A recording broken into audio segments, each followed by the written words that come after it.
resolution read by party spokesperson Seydou Gueye. During his acceptance speech, Prime Minister Amadou Ba expressed his commitment and confidence in leading the country towards progress and emphasized the continuation of the implementation of the Emerging Senegal Plan, a comprehensive development initiative initiated by the outgoing President Macky Sall. Ba, who has been at the helm of the government since September 2022, outlined his vision for achieving greater peace, prosperity, and equitable distribution of wealth. Angola has announced that it's leaving the OPEC oil producers cartel, coming after its battle with the group over lower production quotas this year.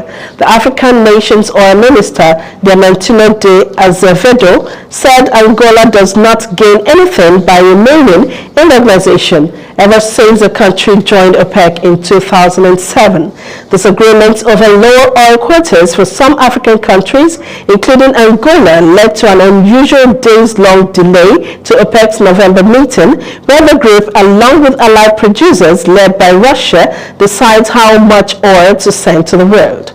At the meeting, Angola's production level was dropped to 1.11 million barrels per month after an assessment by the three independent sources, the organization said.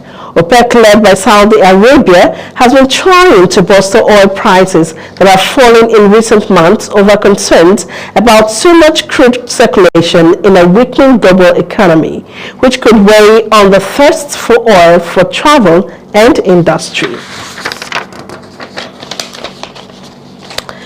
Now, Hamas says it will not release more hostages until Israel stops its military operations in Gaza. Senior leader of the Palestinian militant group, Hamad, they will not hold any form of talks over prisoners exchange under the continuation of the Israeli genocide war.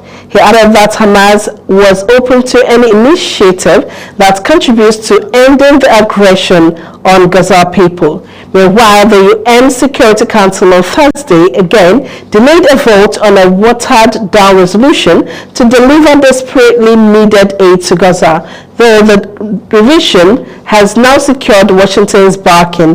Many diplomats at the UN said they needed to consult their capitals before the vote, expected Friday, because of significant changes. U.S. Ambassador Linda Thomas-Greenfield told reporters after consultation her country now backs the new test, and if it is put to a vote, will support it.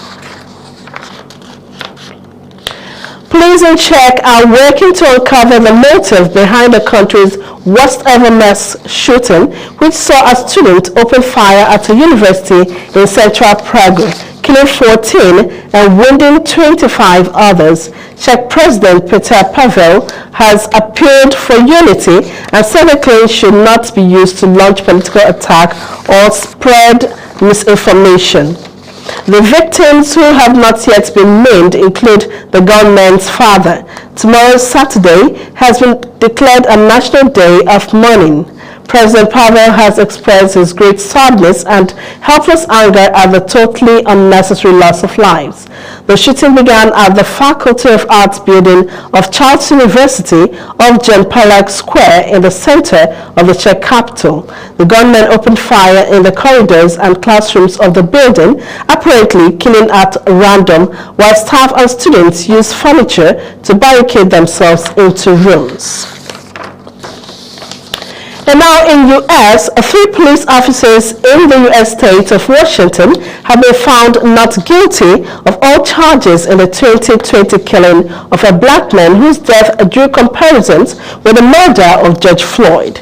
Christopher Burbank, 38, and Matthew Collins, 40, were found not guilty of murder and manslaughter, while Timothy Rankin, 34, was acquitted of manslaughter. Following a 10-week trial, Manuel Ellis, 33, died while in police custody in Tacoma, Washington on March 3, 2020. Footage presented at trial showed the officers putting Ellis, who was unarmed, in a chokehold, shooting him with a stun gun and pinning him to the street with their body weight.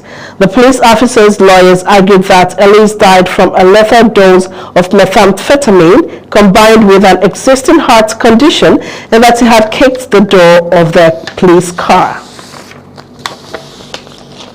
Away from that now, wife of Jamal Khashoggi, the journalist who was murdered at the Saudi consulate in Istanbul, has been granted political asylum in the U.S.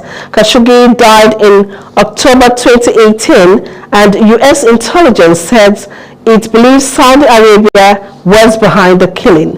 Hanan Al-Letter, Khashoggi's wife, feared for her safety and came to the U.S. in August 2020 to apply for asylum. She has maintained that her life would be in danger if she returned to Egypt, where she is from, or the United Arab Emirates, her home of more than 25 years. Her attorney, Random Fatu, said in an interview that the former Emirates flight attendant came to the U.S. and lived, afraid for her safety in Maryland for many months, abandoning her job and life. And that's it on the Foreign Titsbits. To end the report now, a quick reminder of some of the major stories. Senegalese Prime